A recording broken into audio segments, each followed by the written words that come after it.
சொல்லியிருப்பாரு. இப்ப இந்த கோவிலோட வரலாறு என்னன்றதை நம்ம பார்க்கலாம். இந்த ஆண்டார்குப்பத்தில் இருக்கிற அருள்மிகு பாலசுப்ரமணிய சுவாமி திருக்கோவிலில் மிகவும் பழமையான ஒரு கோவில் இது.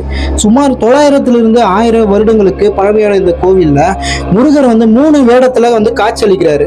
இந்த இடம் கரெக்டா இது திருவள்ளூர் மாவட்டம் பொன்னேரிக்கு அருகில் இருக்கிற கொல்கத்தா தேசிய நெடுஞ்சாலை தச்சூர் கூட்டு சாலையிலிருந்து பக்கத்துலதான் இந்த கோவில் அமைஞ்சிருக்கு.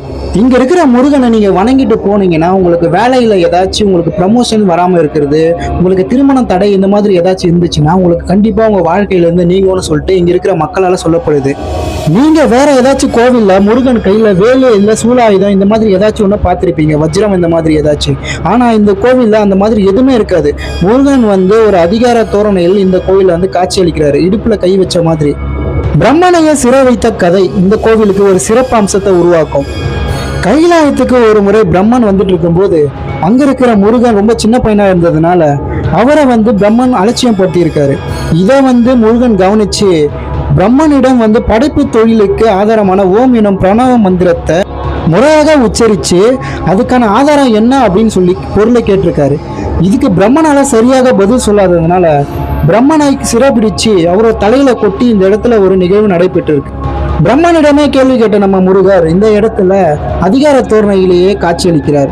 இன்னைக்கும் அந்த கொடிமரத்துக்கிட்ட நீங்க போனீங்கன்னா பிரம்மனை சிறைபிடிச்ச சங்கிலியால கட்டி வைக்கப்பட்ட கருங்கல் இங்கே இருக்கு அப்படின்னு சொல்றாங்க. இந்த ஒரே கோவில்ல 3 வேடங்களை நம்ம முருகர் காட்சியளிக்கிறாரு. காலையில நீங்க போனீங்கன்னா குழந்தை வடிவத்திலையும், நீங்க மதிய டைம்ல போனீங்கன்னா இளைஞர் வடிவத்திலையும், சாயங்காலம் நீங்க இந்த கோவிலுக்கு போனீங்கன்னா அவர் ஒரு முதியவர் வடிவத்திலேயே நம்ம முருகன் காட்சியளிக்கிறாரு. இந்த ஊருக்கு ஏன் ஆண்டார் குப்பம்னு பேர் வர்றதுக்கான காரணத்துக்கான ஒரு புராணமும் இருக்கு. முருகன் இங்க ஆண்டியா வந்ததுனால ஆண்டியார் குப்பம் என்று கூறப்பட்ட இந்த ஊர் பின்னர் ஆண்டார் குப்பம் என்று மாற்றப்பட்டது. இந்த கோவிலுக்கு நீங்க வணங்கிட்டு போனீங்கன்னா அதிகார கோலத்தில் காட்சியளிக்கும் முருகனை தரிசித்தால் உயர் பதவிகள் கிடைக்கும், பதவிகளில் உள்ளவர்களுக்கு பணி சிறக்கும். இந்த கோவில்ல குழந்தை இல்லாதவங்க நிறைய பேர் குழந்தை இல்லாதவங்க இங்க வணங்கிட்டு போனீங்கன்னா முருகனை போலவே மிகவும் புத்திசாலித்தனமான பிள்ளை வேண்டிக் கொள்பவர்களுக்கு பிறக்கும் அப்படின்ற ஒரு நம்பிக்கையும் இங்க காணப்படுது. இதோட நம்ம வீடியோவை நான் முடிச்சுக்கிறேன்.